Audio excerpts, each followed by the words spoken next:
Okay, I think we can start now. So I'll start. Welcome everyone to the Synch panel on the future of cultural relations. And in this panel, we will look at the role and approach that cultural relations can play for peace and security. How can cultural relations bring people together in challenging circumstances? We know about different policy frameworks like culture and development cooperation. Of course, also we worked a lot on cultural heritage. We know that culture plays an important role in achievement of the Sustainable Development Goals.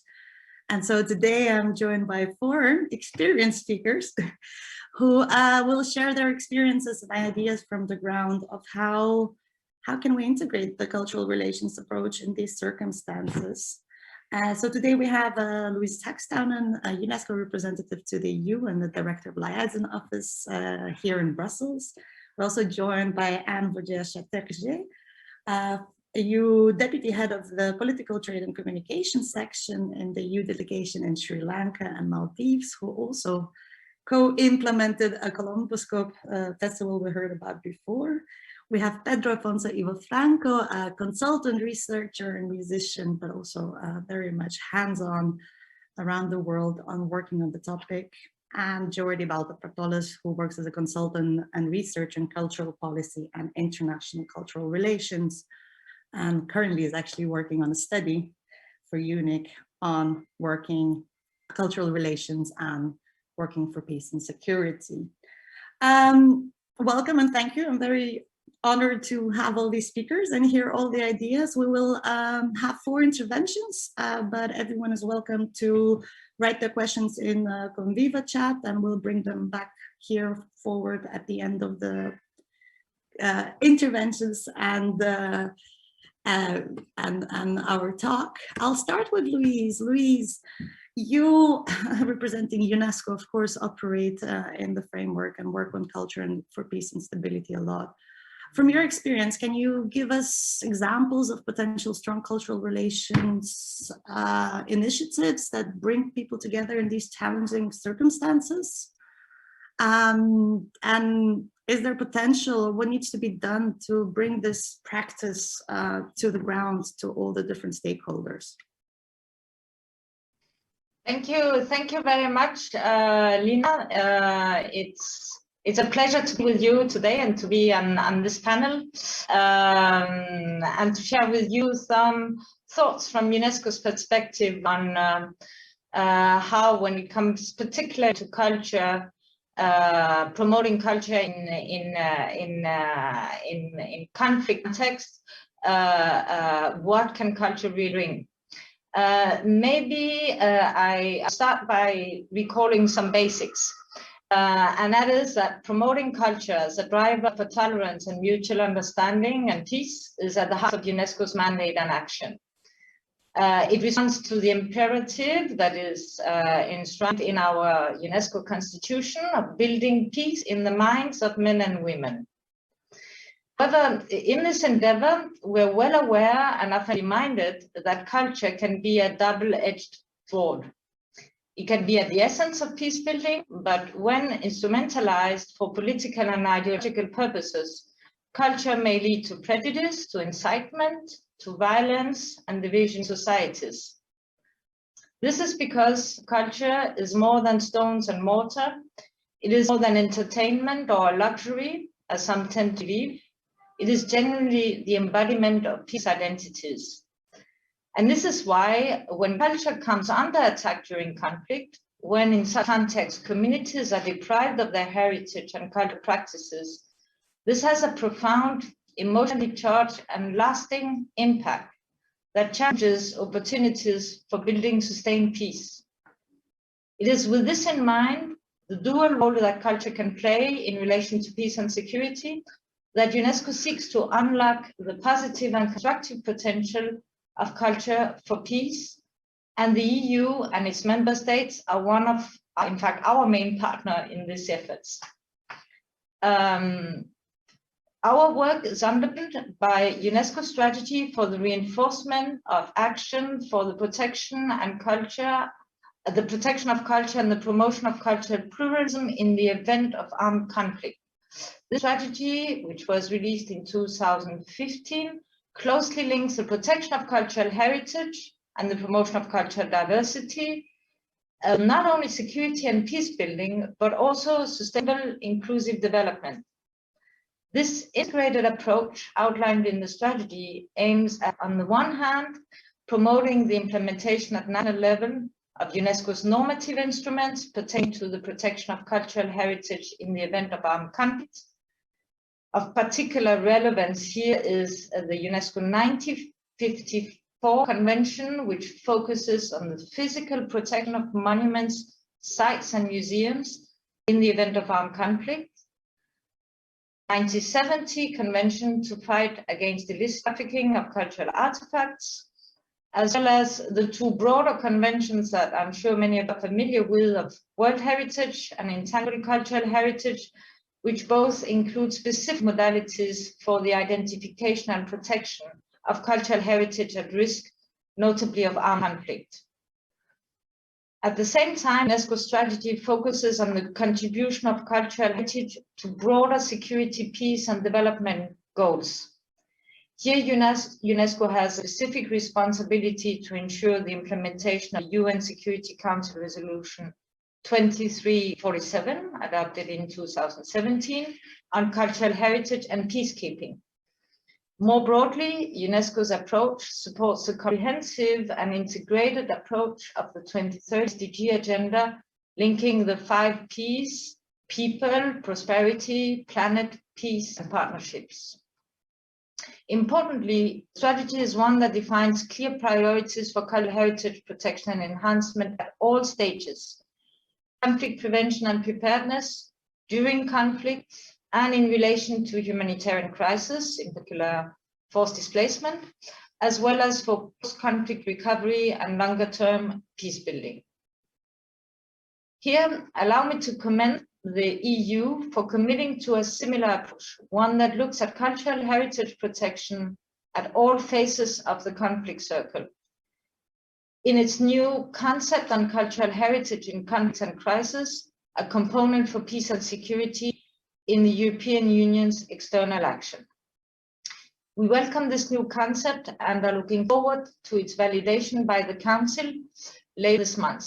Certainly, this will give us stronger political leverage to engage together in supporting the role of culture as a driver for peace. Another important common ground in strategic approaches, respectively adopted by UNESCO and the EU, is that to be effective in contributing to peace building, engagement in the field of culture should not be developed in isolation. It should be underpinned by conflict analysis and addressing root causes such as inequalities, discrimination, and marginalization. Avoiding isolation also requires to break the silos between the community of cultural professions, too often left alone to protect culture at risk in conflicts, and other key actors, in particular law enforcement personnel, military forces, humanitarian and development actors, as well as civil society and local communities.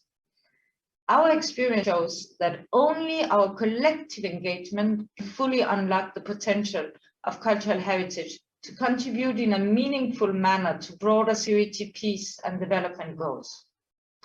Now, how does this translate? You were asking me, Lina, how does this translate concretely into operational action? So let me talk to you a little bit about how we work together with the EU on the ground and draw a few lessons from that, because when we had our prep meeting, you asked me to be a bit critical also. So the existing partnership between UNESCO and the EU in support of culture in emergencies is an extremely strong one. It is based on common values, standards, and goals put forward in the EU strategy and international cultural relations of 2017. The 2018 European Cultural Heritage, the European Framework of Action for Cultural Heritage, and the Council conclusion of 2019 on an EU strategic approach to international cultural relations have further defined priorities and galvanized cooperation between UNESCO and the EU on the ground. Again, we expect the new concept on cultural heritage in conflict crisis of the EU external action give further impetus to our collaboration. As a result, we, UNESCO and the EU, are currently working to safeguard culture affected by conflict in a number of countries. The Commission is today the main provider of funding to UNESCO's operation in the field of cultural heritage in countries affected by conflict.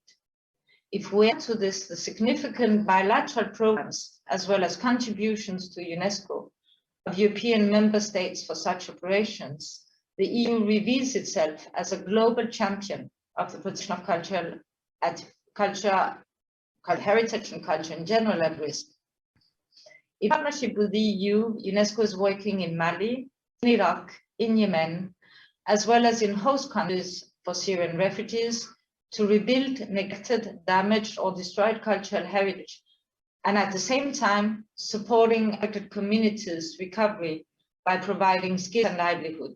It is very important again for us to have this integrated approach where we don't look at cultural heritage protection or cultural protection safeguarding in a void, in isolation.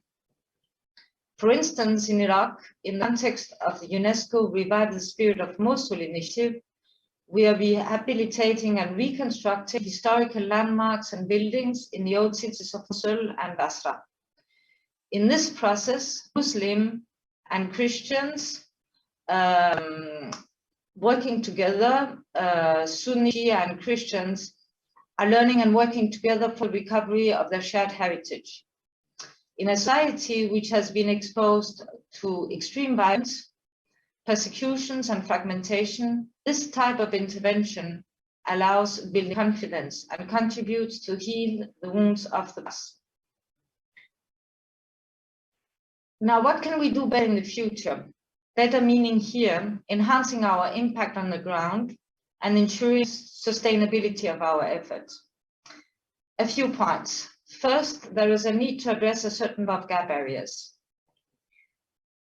In contrast to the strong support received for the protection and rehabilitation of cultural heritage affected by conflict, engagement and investment in conflict prevention and crisis preparedness is extremely weak. We recommend giving more attention to the principle better safe than sorry and apply it to the protection of cultural heritage at risk and more broadly, culture at risk.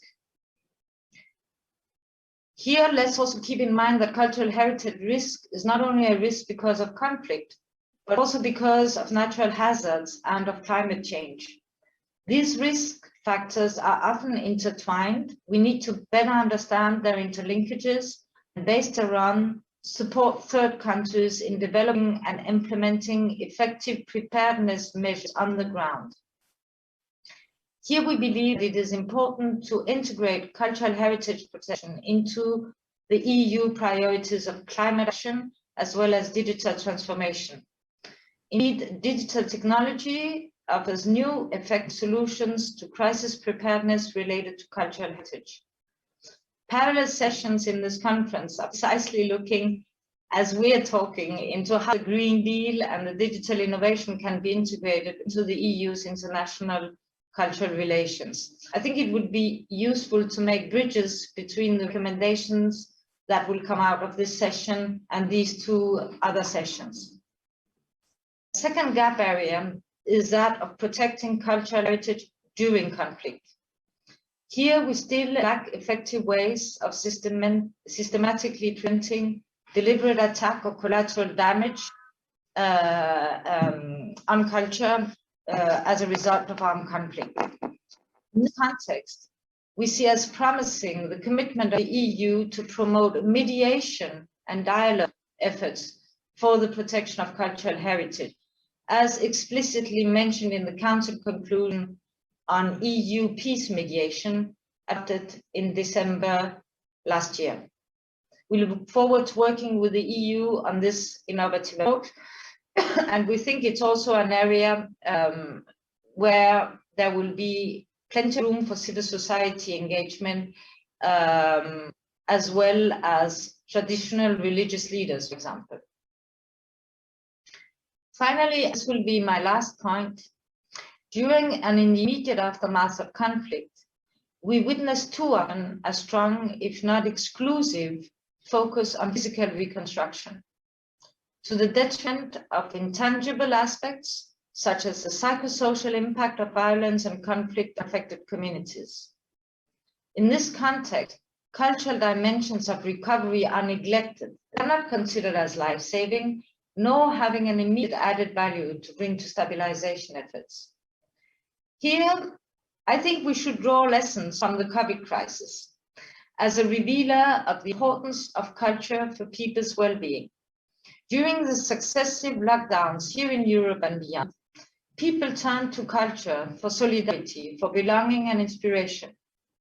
Similarly, we should further explore the contribution of cultural activities and programming in situations of conflict and post-conflict, addressing mental health issues, trauma and anxiety, and how they can provide hope, trust, and confidence. In all this, we look forward to continue working with the EU and key stakeholders as the EUNIC network. Thank you, Lina. Over to you. Thank you so much, Louise. I'm already made so much notes. I think I'll have to re-listen this, but very thankful for the notes on collaboration. And also it's very interesting that 2 other workshops are actually already addressing the Green Deal and the digital when it comes to culture and relations. Thank you so much, Louise. I'll also ask the other speakers, if you had some comments, you can write them down and we can revisit that after your interventions. Now I'll go to Anne. Anne is in EU delegation to Sri Lanka and Maldives. She was, well, overseeing a bit of a Columboscope project from the European Spaces of Culture, but of course, we can say it's another institutional partner who is there on the ground looking at the same topic. So I also asked Anne to look at the wider framework of, you know, how these actions like Columboscope, but also other projects, of course, with the culture and cultural relations aspects play a role in where she's located now. So Anne, I'll give the floor to you. Thank you, Lina. It's very challenging to come after such a thought-provoking presentation, which brings many ideas to my mind. But I've been entrusted with the task of demonstrating how the Columboscope Festival has been an ideal platform to support the broad policies that provide a framework of the EU delegation's political and development agenda here in Sri Lanka. So I'll begin with a brief overview of Columboscope, which I personally see as a rather unique model of partnerships between artists and institutional stakeholders. So the strength of the festival is that it is interdisciplinary, it cuts across generations, it transcends intra-regional borders, and it goes beyond and builds bridges worldwide. So it's showcased in the capital, Colombo, and the festival actually draws its energy from talents across the island and its varied communities, as well as from several countries of South Asia and the South Asian diaspora, and many others with less intimate links with the region. So to come back to Sri Lanka, it's smaller than many other South Asian countries, but its society is highly diverse. It has a fairly large section of minorities, linguistic and religious, that have, throughout the country's history, made a mark in various fields, including the art and the culture, which are now part of the country's common cultural heritage. And as in neighboring India, finding the right balance and the right policies to preserve this diversity has been a constant challenge. So politically, Sri Lanka is a democracy that is over 70 years old, but one cannot forget that it suffered a civil war from 1983 to 2009 that has deeply fractured its society and for which a healing process is still ongoing. So in this fragile context, art, which is the language of emotions, remains an ideal way to reconciliation and for bridging cultural divisions.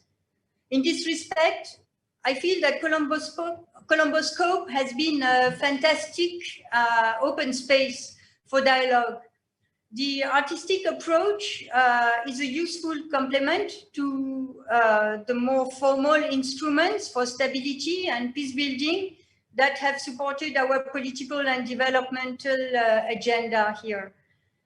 In our current engagement and dialogue, social inclusion is today a key word. This label has political, economic, and social connotations. Colomboscope, which has been looking at dynamics of change and at challenges to traditions, memory, history of places, but also at how people cope with an environment that has been transformed by conflict, by natural disasters, or by accelerated urbanization, shares this perspective. So it brings about, in a rather subtle, non-confrontational way, how such dynamics have affected people's own sense of belonging. So to give you an example, as part of the Colomboscope initiatives, a local artist has been archiving the memories of inhabitants of an area in Colombo called Slave Island. At the heart of the city, Slave Island has a history that goes back to many centuries, the 17th century, and it's characterized by its extreme diversity and the fact that there are multiple cultural traditions, Malay, Sinhala, Tamil, Muslim, coexist. And this is an area that has also seen a rapid transformation in the context of accelerated urbanization, translated into the proliferation of high rises, which has also led to people's displacement. The change in the human ecosystem could pose a threat to its specificity and uniqueness, and also to the languages that are used there. Language is Migrant is the title of this edition of the Colomboscope Festival. Someone said that language says where you come from and where you are going. Language is indeed a core constituent of one's identity, and it needs policies to be preserved. Tomorrow, if I'm not mistaken, there is an online conference which will look at an endangered language, which is Sri Lankan Malay. So as in India, preserving languages from disappearing is a key issue in Sri Lanka, where multiple tongues coexist. And more generally, the implementation of the three language policy of the state, Sinhala, Tamil, and English, is also a subject of attention in our current projects, because it's also a potential for competition and conflict. This brings me further to a central theme of the festival, which is displacement and migration, which are highly prevalent in Sri Lanka. People have moved for decades for many reasons, political, economic, or environmental, which was translated in internal displacement during the conflict, and as well as in external migration, as we all know. These movements of people have consequences that are also issues to be addressed in our programs and political dialogue. Let me now come to memorialization, a sensitive issue in post-conflict contexts, such as Sri Lanka's, and zoom in on one of Slave Island's iconic buildings, which is the Rio complex, which has been a regular venue for the festival. Rio is a former cinema that was put on fire during the 1983 communal riots in Colombo, also known as Black July, where people from the minority were attacked, properties burned, people forced to flee, and which was one of the triggers for the conflict. The building in itself, with its hollow, blackened craters, symbolizes the violent acts of destruction and the scars that it has left. As it stands, Rio is a symbol, brings home more than any speech what unfolded then, and it also comes in support of the EU advocacy for non-recurrence over a decade after the internal conflict. Another dimension that Colomboscope brings home is that of a successful regional cooperation, which is a concept central to the EU. It is well known that South Asia, although culturally interconnected, is one of the least integrated regions in the world. The Colomboscope Festival highlights Sri Lanka's ideal position as a hub where South Asian artists can exchange ideas and explore their many commonalities in their cultural heritage, despite the physical divisions created by political borders. For instance, what would be unthinkable in Delhi or Islamabad, Pakistani artists are able to meet and exchange views with Indian artists in Colombo very easily. To conclude, I'd like to quote Chekhov, who said that the role of an artist is to ask questions, not answer them. Colomboscope has been a springboard for our questioning and has helped us progress in our understanding of the complex issues at stake locally. From the delegation's perspective, the festival, although carried out in the rather severely constricted circumstances created by the pandemic, has brought cultural stakeholders from EUNIC network closer to the EU delegation and other missions on the ground. And regular consultations and interactions have reflected a Team Europe spirit that should definitely be preserved and replicated. Thank you. Thank you so much, Anne, and thanks for seeing the project that we heard about in the first panel, also kind of looking at it from your perspective and how it fits in the policy framework for the region. And and also congratulations for the project. It seems like it is a success and it's not a one-off. So hopefully we will continue working on this. I just wanted to remind people that are listening to us on Confiva that you can ask questions already in the chat and we will answer them afterwards. But now from Southeast Asia, I'd like to go to Pedro, Affonso, Franco, who has been working both in Europe, Latin America, and Sub-Saharan Africa. And what I wanted to ask you is, because you kind of had a touch on so many projects, could you bring us a bit of a kind of practical examples where cultural relations approach has contributed to peace building and peacekeeping, or maybe even conflict prevention, as Louise mentioned? And kind of also have a critical eye of what could work better. When is intervention too soon or too late? So I give the floor to you, Pedro. Thank you very much, Lina, and thank you for your questions and provocations. I will share my screen here because before entering the practical aspects, if you allow me, I would like to bring some questions and theory framework that I usually use, and I believe this will be helpful to anchor the practical examples I will talk about. The first thing that it's very worth it to be asked, it's what is peace? Is this only the absence of war? It's the lack of conflict? Or for instance, it includes free access to most basic elements, water, food, education, social security. You understand that because the three examples I will bring, they are taking place in different parts of the globe, and they are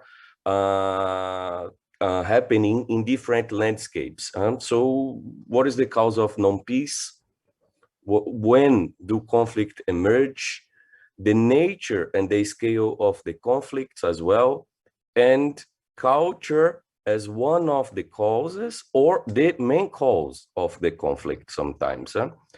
And here I usually use this framework, which is helpful to understand, first of all, what kind of activities can be implemented and going to your question, when to act, before, during, and after. So we have here the prevention, we have here the peace operations and crisis management, we have here the ceasefire and the agreements, and we have the peace building and peacekeeping as well. Here we have different kinds of activities in which doses of culture can be injected, right? So the transformation of the conflict, the dialogue, mediation, the negotiation, the non-violence, the peace education, which is very relevant, included to one of the projects I'm going to talk about, the reconciliation and the violence prevention. Here in the middle, I include culture being exercised offline and online, right? And the ones able to exercise that are naturally divided in 3 levels: intergovernmental level, so countries, international organizations, also through the business environment, through companies, private organizations, and also through the civil society, NGOs, and people to people, person to person, individuals to individuals sometimes even. The first example I am bringing today, it's the Defi Hate now. It's a project that it's run by Rogue Agents for Open Culture and Critical Transformation. I had the pleasure to work during for 2 years in this project, specifically in South Sudan and Uganda intersection. This organization, it's a Berlin-based organization. However, it's an organization which has local consultants and local people working on the ground on a constant basis, not on a project level, but on a constant basis. And this project, it's about raising awareness and mitigating conflicts that usually take place because of social media, digitally. We worked in a context post separation war between South Sudan and Sudan, in which official media, the ones we have here, radio, TVs, etc., they are basically non-existent. So the information is mostly shared through social media, by the internet. So it's a place where rumors spreaders can cause loads of conflicts between Sudanese, South Sudanese, and between South Sudanese themselves that are displaced in refugee camps in Uganda, for instance, where many problems of this nature took place, because you know that there is not a single ethnical group in South Sudan that is displaced. So there are many groups which are living, which lived in different regions that are now obliged to be sharing the same refugee camp, and conflicts among them also take place within the refugee camps. So this project is started with this goal to, through cultural education, awareness raising, these conflicts were reduced. And then after this first experience with activism, arts, campaigns, education, trauma relief, and police development, everything you can see here as focus areas, we realized that this could be implemented in other countries. So for instance, here in Cameroon, there were, back in 2018, unfortunately, loads of campaigns against United Nations workers. So we again went there, we worked with locals on the ground to raise awareness, to create events that used culture as the main driver of connecting people, to simply tell the message, for the local population that they shouldn't believe in such kind of negative and fake rumors, because this was affecting the relationship from the locals to these international workers that were there. The same took place also in Ethiopia in a very similar way to Cameroon. And here there are two campaigns that are attached to this main Defi Hate now program, that is the Music for Peace. This takes place mostly in the refugee camps. You can imagine there are also artists that are displaced. So these campaigns here, they are organized with and for the displaced people, and musicians that are living in these refugee camps, they are invited to record songs and to record videos. Perhaps the presentation can be shared later. There is a YouTube link so that you can watch. And every year there is a new song being released, a new production being released. And there is also the Peace Jam, which is an event that takes into account not only music, but poetry as well, dance and cultural activities within the refugee camps.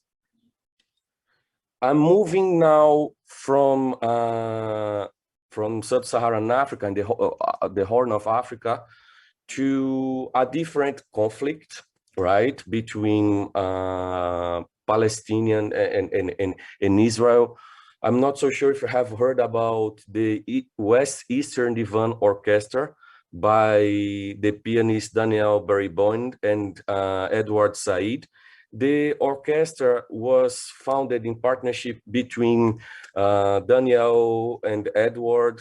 Daniel, it's a classical musician, composer, a great pianist, and Edward Said, it's a writer, poet, and so on. And in 1999, they founded this orchestra to connect musicians coming from the Arabic world, so not only Palestine, as well as Israeli musicians.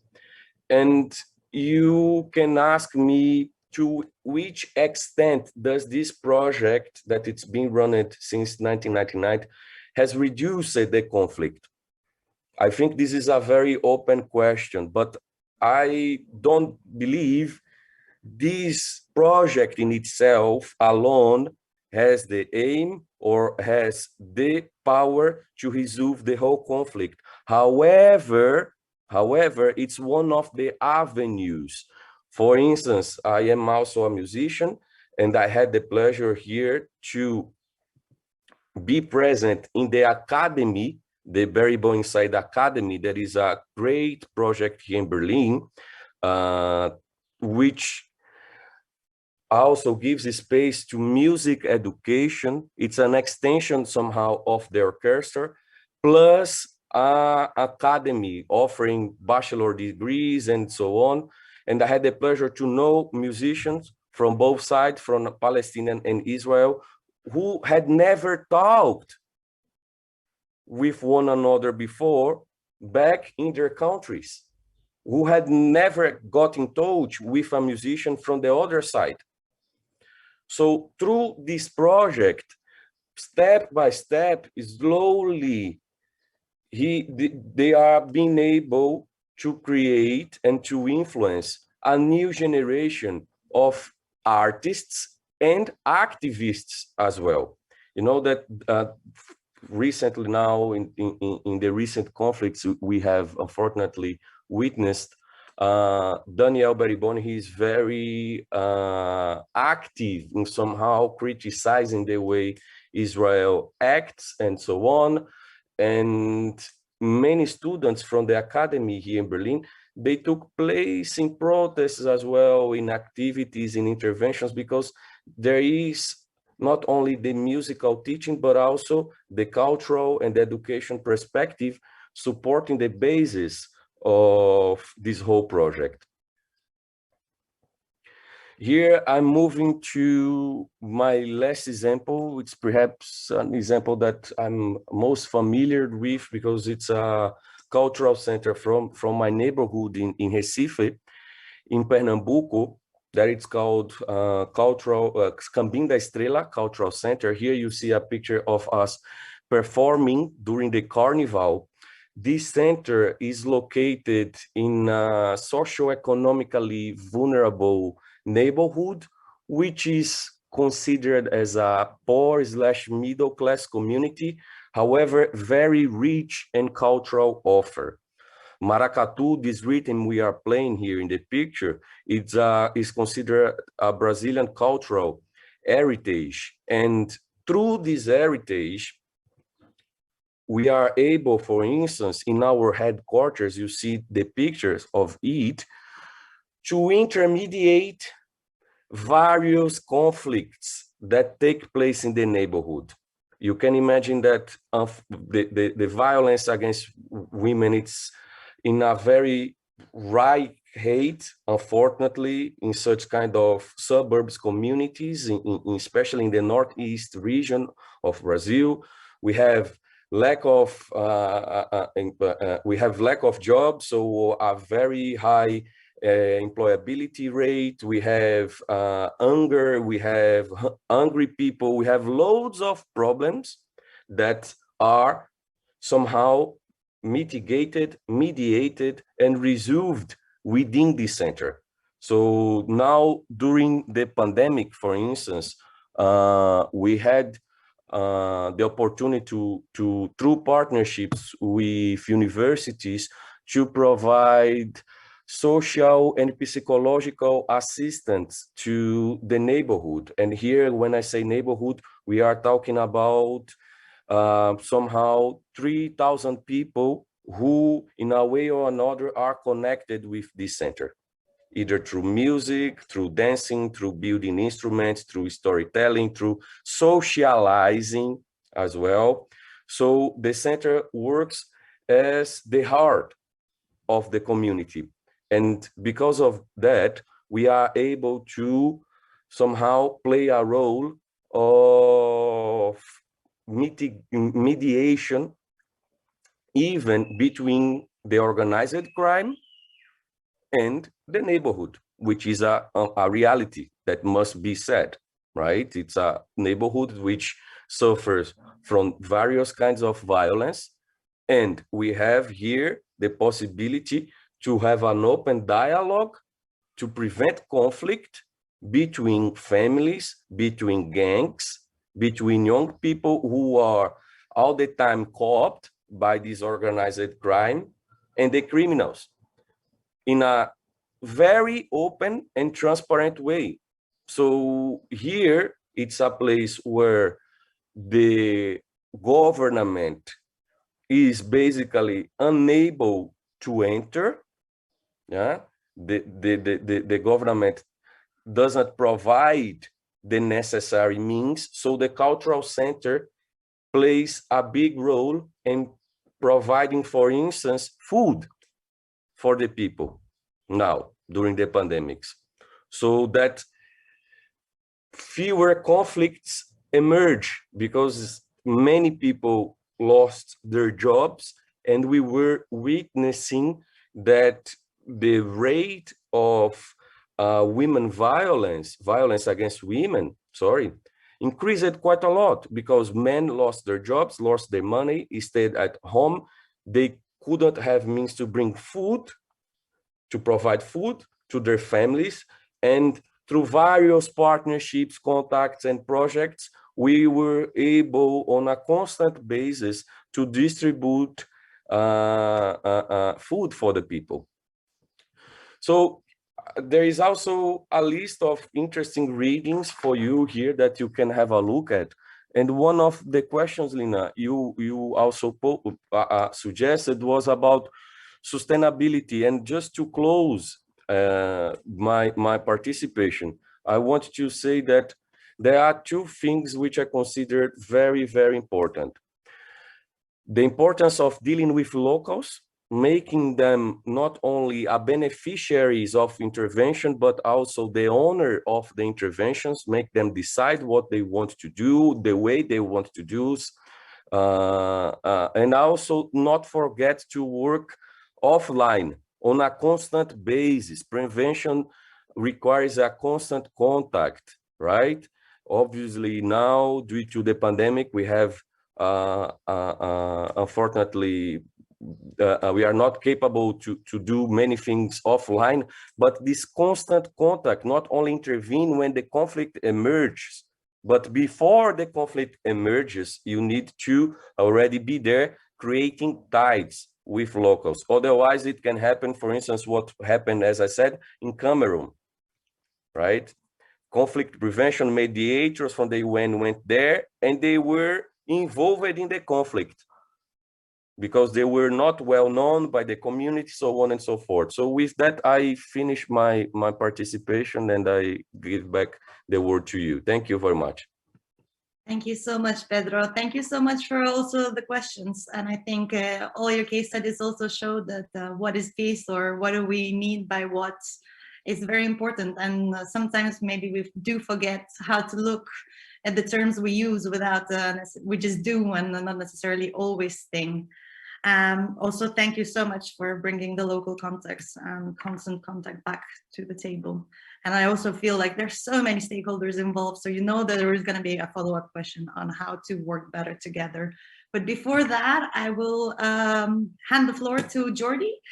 Jordi works at the moment with us, with EUNIC. He's a commissioned researcher into looking at how cultural relations work for peace and stability in both research point of view, but also looking a bit in 10 case studies around the world on where these projects were implemented and how it works. And I know he was struggling as well with questions on what is fragile context, or what do we mean by peace and security? How far should we go?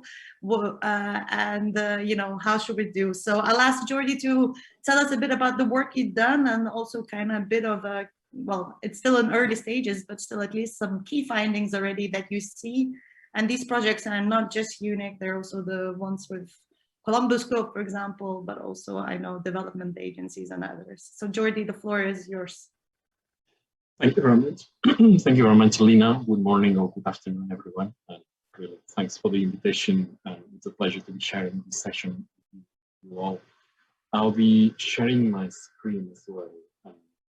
And as Lina was saying, I'm currently conducting a research report on the role of cultural relations in the promotion of peace and stability in fragile contexts. This is still a work in progress, so I'll be presenting a bit of the context and some of the initial ideas that are emerging, and hopefully in a few weeks' time I will be able to give more solid answers. Just as Lina was saying, and as you can see in the title of the project, there's a reference to fragile contexts, and we are using in this respect the definition given by the OECD that has a formal definition of what fragility means, and which is a list of countries and territories that is regularly updated. And the present, it includes 57 countries and territories in Africa, the Middle East, Asia, and Latin America. That are seen as either as extremely fragile or fragile.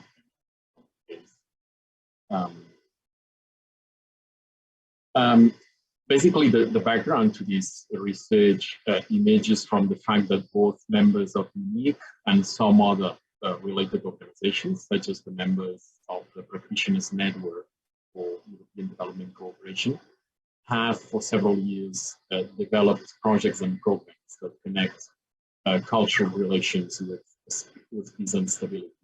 And I'm not going into detail into the typologies of the initiatives, but I think in the previous presentations we've seen by Louise and Pedro, we've had a good sample of different approaches that might exist in this context. So we're talking about initiatives that aim to protect cultural heritage, tangible, mainly tangible, but also intangible, cultural heritage in conflict and post-conflict contexts, initiatives that aim to strengthen the arts and cultural fabric, let's say the operators of the arts and culture and their connections with social and economic development in terms of broadening opportunities, but also integrating cultural aspects in initiatives that aim to foster social cohesion, community development, etc. The fostering of networking at national, regional, or international level for cultural professionals and organizations, and also the protection of artists and cultural professionals and activists at risk, and that includes, for instance, a number of schemes that provide safe spaces outside of their home countries to activists and artists that are at risk. So just a quick snapshot of the typology of initiatives that we are examining. Yep. Yeah, Jordi, thank you so much, but we do have a little problem hearing you. I was wondering, do you have a headset maybe with you? So we make sure that everyone can hear you. Yeah, sorry. Thank you. Yeah, I'm going to try, hopefully.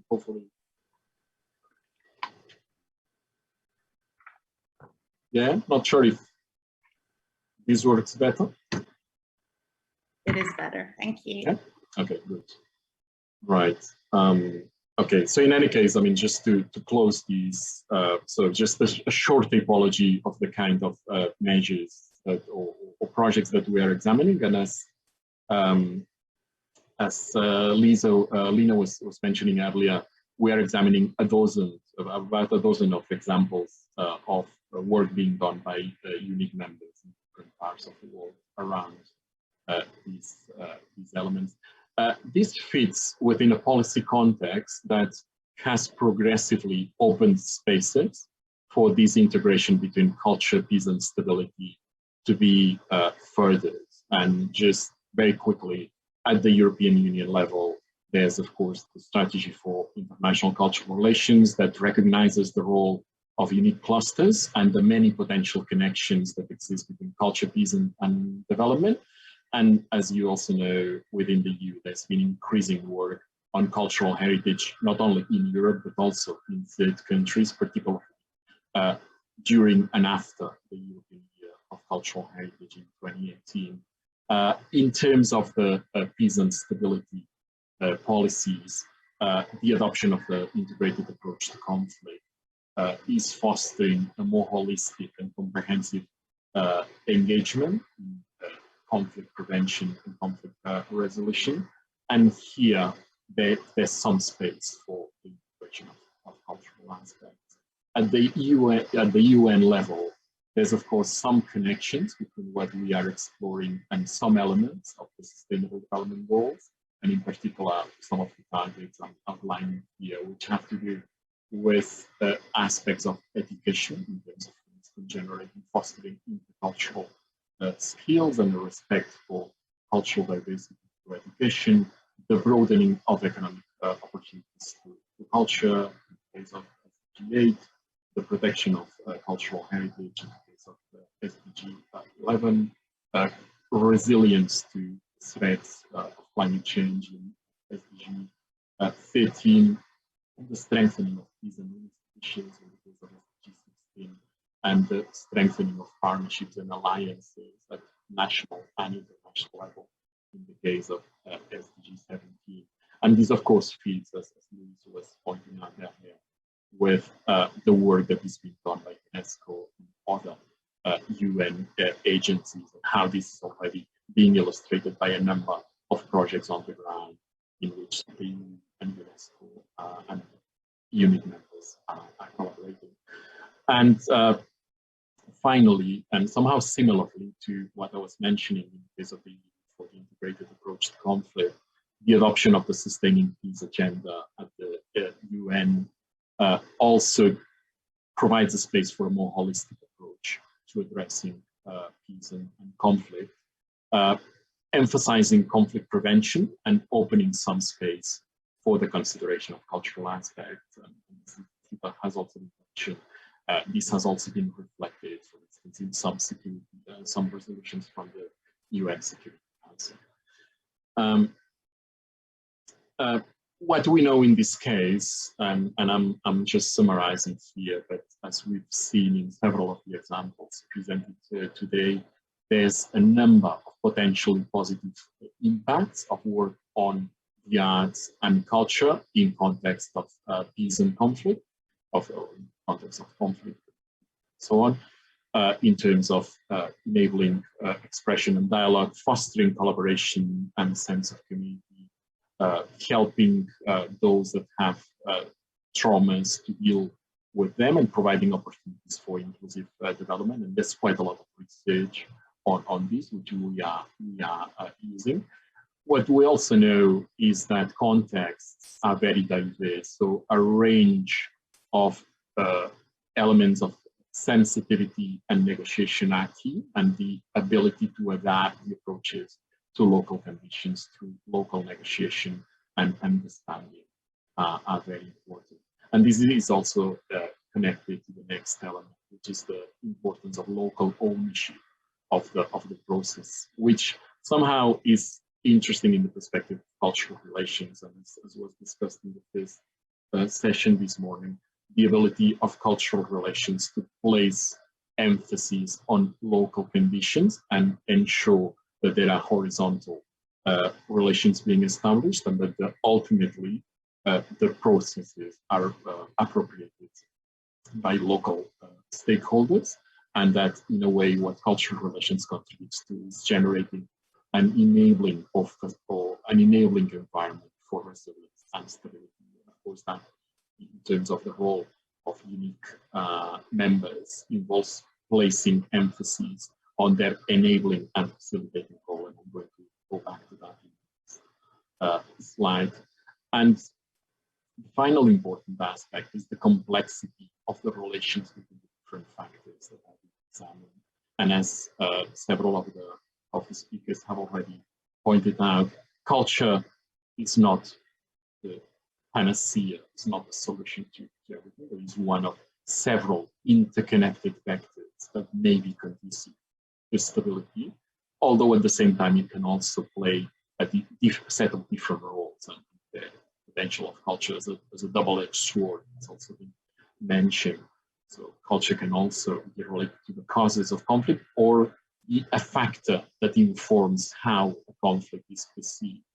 And in this respect, the understanding of this complexity and the importance of fostering cross-sectoral collaboration and being realistic about the goals and the potential achievements of a cultural approach are very important.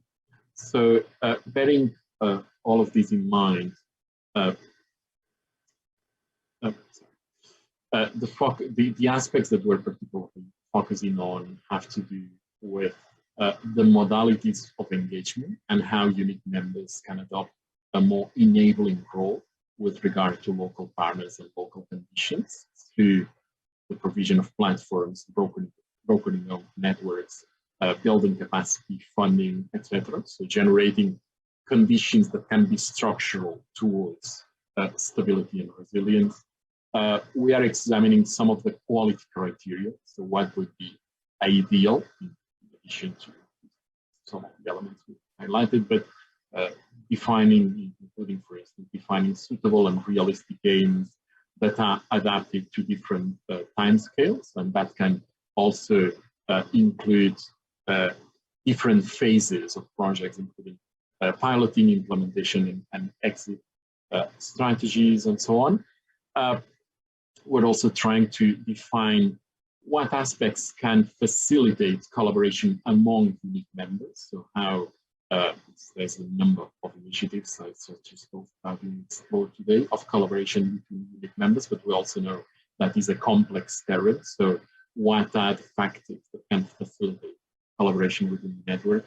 And finally, also the collaboration with other policy areas and other policy factors and policy and other in terms of, for instance, addressing civil society engagement, connection with human rights, economic development, and so on. So this ability to connect with broader agendas is also one of the underpinning questions. So I think I'll leave it here, and I'll be happy to take back the next session. Thank you so much, Jordi. It's, I don't know, every time, thank you so much, all of you, actually, because every time I think about this area of work, it's not a primary work for EUNIC members, or not for all of them. I just realized I think there's just more and more to do, and there's more and more to think about. You know, Louise mentioned, you know, when do you start? We react, we don't work on prevention of the conflict. How do we involve the local partners? Of course, even looking back at the whole conference, and while we're here today, European Spaces of Culture is about building on local context and working with local partners. But do we have access to it? Can we manage to get there? How do we ensure sustainability? Not only about, because there's a lot of initiatives, but I sometimes feel there's not maybe a lot of coordination between the different stakeholders. And should there be? Maybe it's okay to just keep that local and continue, or should there be more coordination between the different actors involved? It was also very interesting. Obviously, the pandemic has brought even more now. So it's not only talking about war or peace or security, it's also about health and communities. It can be a neighborhood in a city, it can be a country like Yemen, where, you know, we're just trying to get back. So I kind of feel like there's so much, and I still have all of you here, but just guys looking at the chat. So if anyone listening wants to ask there, please ask your questions there. But I guess my question to you will be, what is the way forward for the EU and the partners, and us as the partners, institutions, but also local partners? How can we coordinate better? How can we make sure that our initiatives count? And I can, whoever wants to start.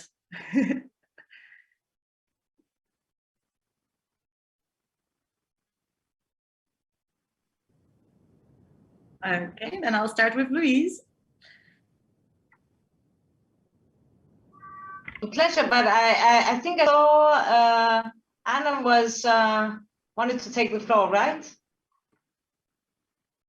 I saw her unmute her microphone. If you want to go ahead, please go ahead first. Then I think it makes sense to hear the EU first. All right. So it's a very important question, because to me the first question would be better coordination and constant engagement, meaning we are working, as someone has mentioned today, in silos, in the cultural sphere particularly. If I speak from an EU perspective, we've had for years, I think, before I joined here in this delegation, a lot of initiatives on cultural heritage that have brought together a number of stakeholders. Suddenly, the last one we had was in 2019, just before the terrorist attacks that also disrupted, you know, the actual environment in which we work, and we were under lockdown even before the pandemic, etc. So we've had circumstances that also created disruptions here. But for some reason, you know, to sustain such activities, you need a lot of coordination, resources, which we don't always have, you know. So we speak as the EU, but here I may be speaking for the EU delegation. And frankly, we need more for culture. We need more inputs. We need more support. And we have very little resources, both in terms of human resources and also, I think, of funding. So for things to be sustainable, these are two essential elements. So I'm trying with my colleagues from the Development Cooperation to inject cultural aspects more in projects. I come with proposals, and you know, it's a very difficult game, I would say. And so this is something that we should look into more carefully, how to give ourselves the means of our action and ambition. And all the topics that we covered here today are equally relevant. For instance, from my perspective, from Sri Lanka and for the Maldives, we face issues that are shared worldwide. And why I mean, to get projects going on is really a struggle. Whereas the issues cover all our political agenda and development agenda. So I don't know how to integrate our thematics further. Should we really subject for thought and then followed by concrete tools for action? I would say there is something, but it's not enough. Sorry. No, and thank you so much, Anne, and it's so nice to hear and have you working in Sri Lanka on bringing culture to the projects locally. And I hope that, you know, we're trying to do the same everywhere else. But yeah, no, that's also how much can you coordinate and how much is coming from the local context. I'll keep challenging you. But Louise, would you go next when it comes to sustainability and coordination and way forward? Yeah, I mean, I think there's something very interesting that came up in the various presentation, and that's you know, again, the dual role culture can play in relation to conflict and stability. As Jordi said, yeah, culture is the panacea. You cannot expect culture, so to say, or engagement in the field of culture to fix, you know, a conflict. But on the other hand, what is interesting is when in situations of intense armed conflict, and particularly what we've witnessed, for example, in the Middle East or in some countries in the Sahel region, in terms of, you know, deliberate destruction of culture or persecutions based on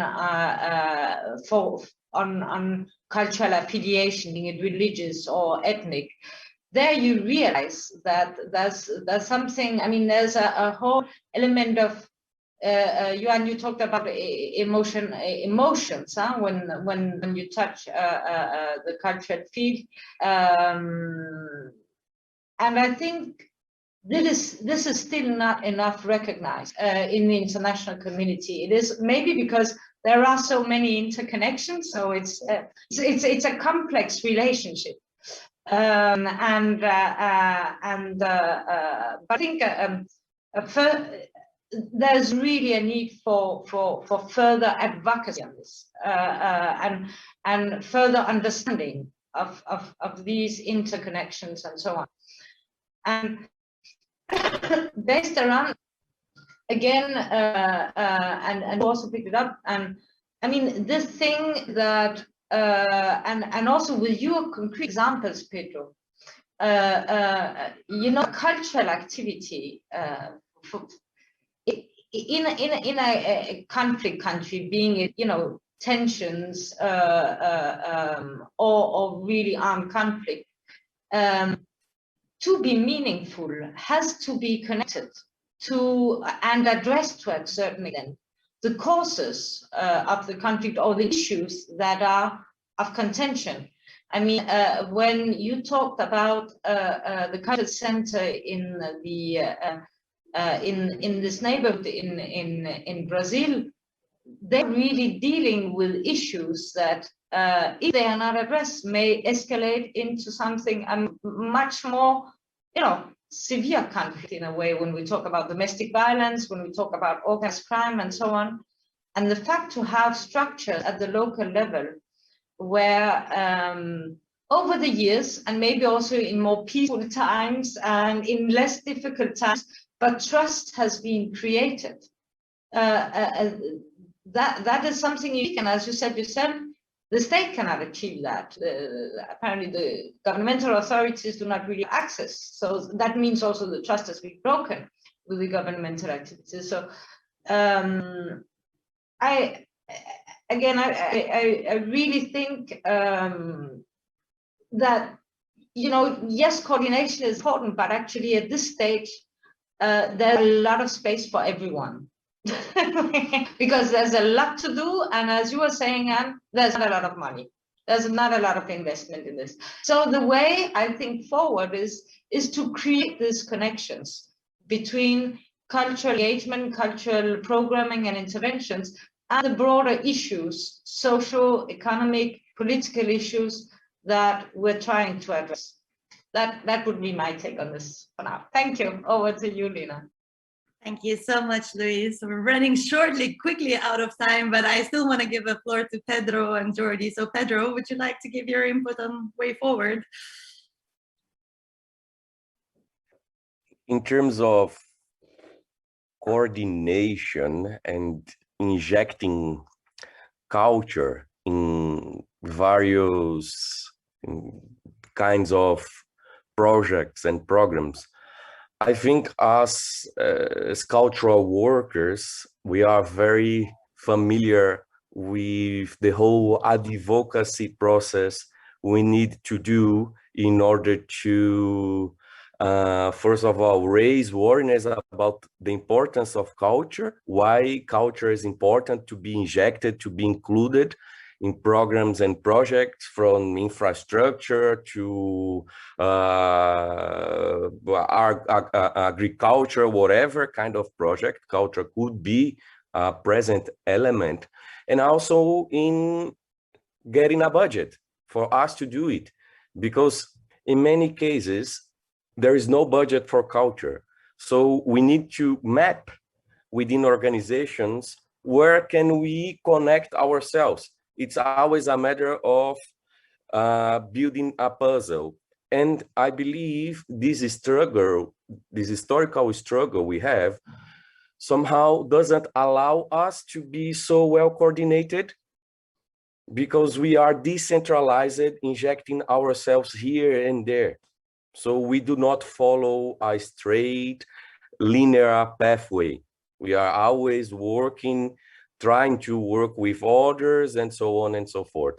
And I do appreciate what Louise has said, and building on what has been said before.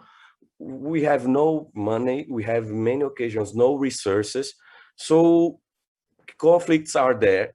Let different initiatives take place in a deorganized manner, because if we don't be deorganized to a certain extent, we will not be.